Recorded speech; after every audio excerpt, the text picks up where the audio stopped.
वृंदावन बिहारी लाल की जय श्री राधे, जय श्री कृष्णा।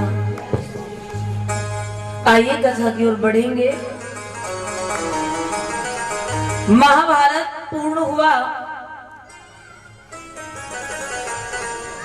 श्री सुखदेव जी परीक्षित जी को उनके ही कुल के वृतांत की कथा सुनाई।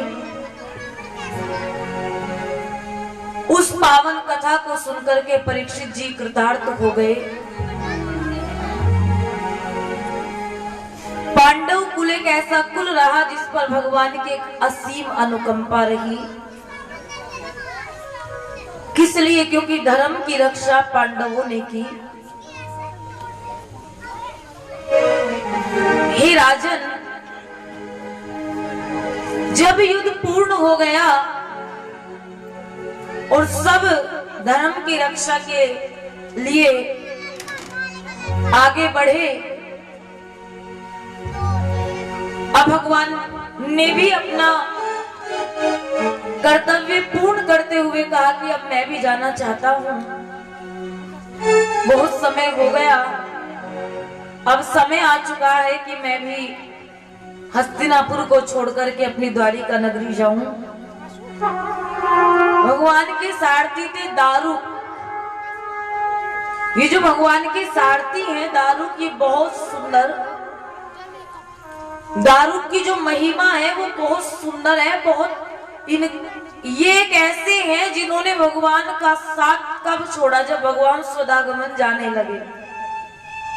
नहीं तो ये हमेशा भगवान के साथ रहे।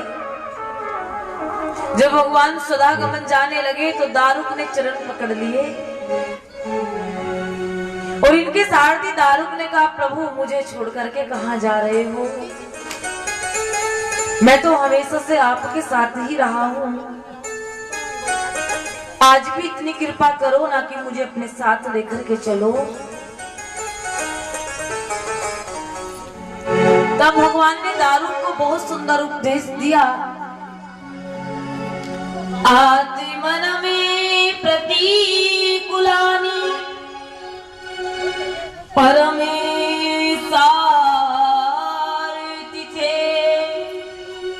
हे कृष्णनम प्राणवल्लभा श्री राधिके प्रियतमा।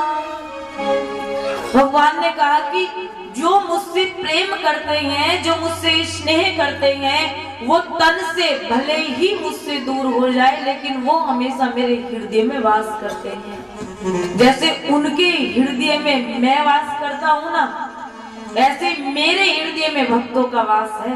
बहुत सुंदर बात भगवान ने दारुक को बताई कि जो मेरे प्रिय हैं, जो मुझसे प्रेम करते हैं, मेरी आराधना करते हैं, मेरा नाम गाते हैं, जिनके हृदय में मैं बैठा हूँ, उसी प्रकार मेरे हृदय में भी वे ही बैठे हैं। अब यहाँ इतने भक्त हैं, ठाकुर जी की रोज कथा सुनने आते हो, भक्ति भी करते हो, उनकी आराधना भी करते हो, तो हमारे हृदय में तो भगवान है ही है, लेकिन भगवान के हृदय में हम भी कहीं ना कहीं बैठे हुए हैं। कहीं ना कहीं हमारी भक्ति आराधना उनके हृदय में है। दारुक सारथी था, आज भगवान को द्वारिका से लेने आए और भगवान हस्तिनापुर वालों से विदाई मांगने लगे। उस समय अपनी बुआ कुंती के समक्ष गए। हे परीक्षित, उस समय बुआ कुंती से कहा, बोलो बुआ आपको क्या चाहिए? दुख में वरेधकम कृष्ण में। बहुत सुंदर प्रसंग है, आपने भागवत जी के पहले दिन भी ये प्रसंग सुना था। बुआ कुंती क्या मांगती है? बुआ कुंती ने एक ही वरदान मांगा है मैंने श्याम से वरदान एक ही, तेरी कृपा बनी रहे जब तक प्राण भी। मुझे इतना दुख दे जाओ, इतना दुख दे जाओ कि मैं चाहते हुए भी आपको कभी भूल ना पाऊं, मैं चाहते हुए भी आपको कभी बिसरा ना पाऊं। क्योंकि मैंने सुना है, क्या सुना है, कि सुख में इंसान तुम्हें भूल जाता है और दुख में इंसान तुम्हें याद करता है। प्रभु मुझे सुख नहीं चाहिए, कहीं उस सुख में मैं आपका नाम लेना भूल ना जाऊं। मुझे तो वो दुख दे जाओ जिसमें दिन रात मैं आपका भजन करता जाऊं, दिन रात आपका नाम लेता जाऊं। ये सच्चाई है। सुख और दुख, सुख जीवन में आएंगे, सुख भगवान से हमें दूर ले जाएंगे, और दुख जीवन में आएंगे तो दुख भगवान के हमें पास ले जाएंगे। सुख भी मुझे प्यारे हैं, दुख भी मुझे प्यारे हैं, छोड़ू मैं भगवान किसे दोनों ही तुम्हारे। आइए 2 लाइन पंक्तियां सुनेंगे, इतने थोड़ी व्यवस्था बनाएंगे जो हमारे कार्यकर्ता हैं देवी माताओं की, और जो जहां आ रहा है पीछे बैठे अपना स्थान ग्रहण करे। ज्यादा समय इधर उधर ना निकाल करके आज कथा की ओर ध्यान बढ़ेंगे, ध्यान की ओर चलेंगे।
बोलिए श्रीमान के बिहारी लाल की।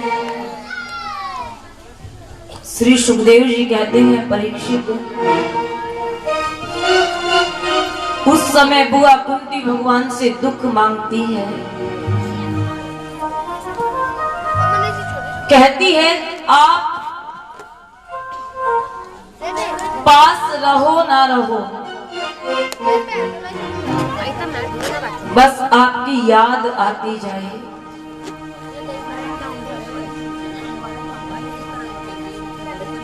बुआ प्रार्थना करती है, सुख भी आएंगे, दुख भी आएंगे, दुख भी आएंगे, सुख भी आएंगे, लेकिन हे मुरारी, अगर उस दुख में तू साथ खड़ा है ना, तो उस दुख को हम हंस करके काट लेते हैं। अब तू तो पास रहेगा नहीं, तुम तो चले अपनी द्वारिका की ओर, कम से कम दुख आएगा तो तेरी याद तो बनी रहेगी। मैं तुम्हें बिसराना नहीं चाहती, मैं तुम्हें भूलना भी नहीं चाहती,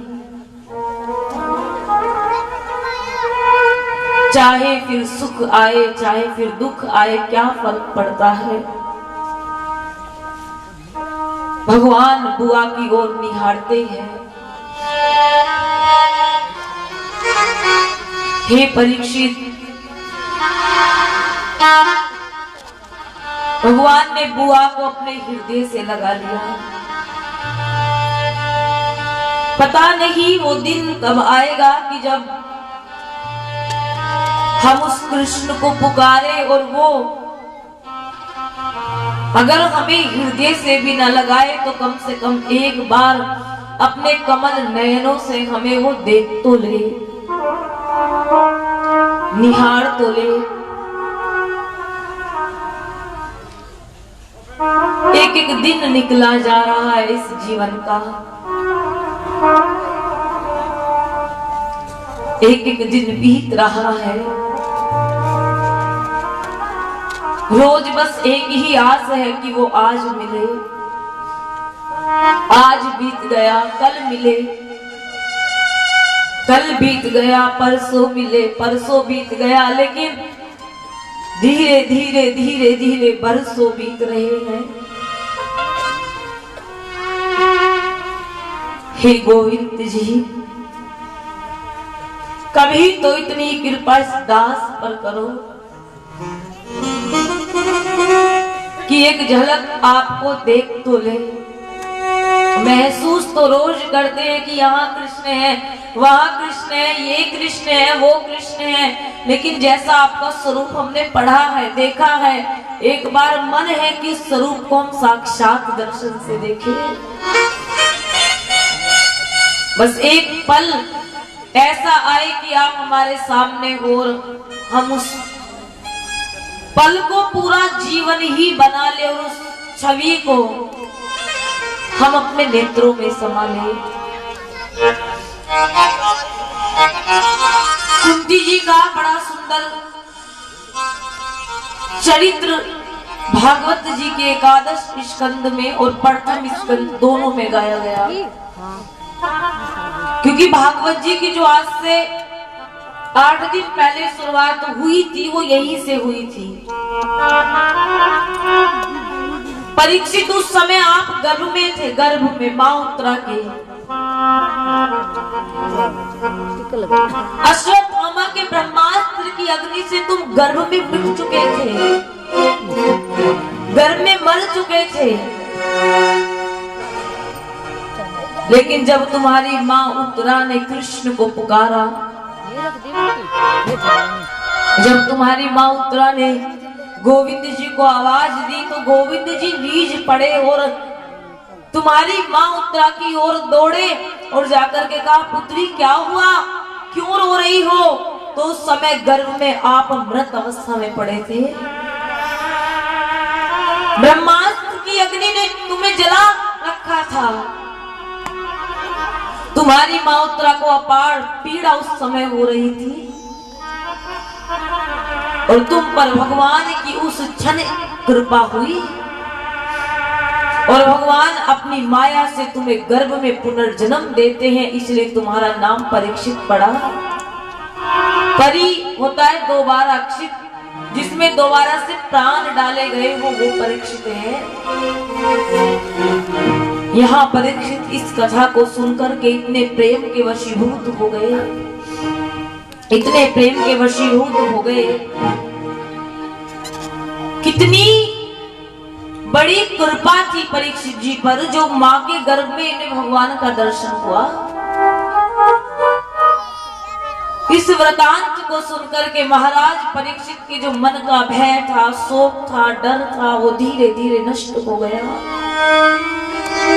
एक पल के लिए तो परीक्षित जड़ बन गए और भूल गए कि तुझे कुछ समय बाद मरना भी है, मृत्यु भी तुझे लेने आने वाली है। आज उनके जीवन का 7वां दिवस था। जानते हैं न जाने किस घड़ी किस क्षण तक्षक आ जाए और आकर के मुझे डस ले। सुखदेव जी से कहा, एक एक क्षण बीत रहा है मुनिवर, इस कथा को थोड़ा आगे बढ़ाओ और मुझे उन गीतों के गोविंद पर रिझा रिझा करके गोविंद तक पहुंचा।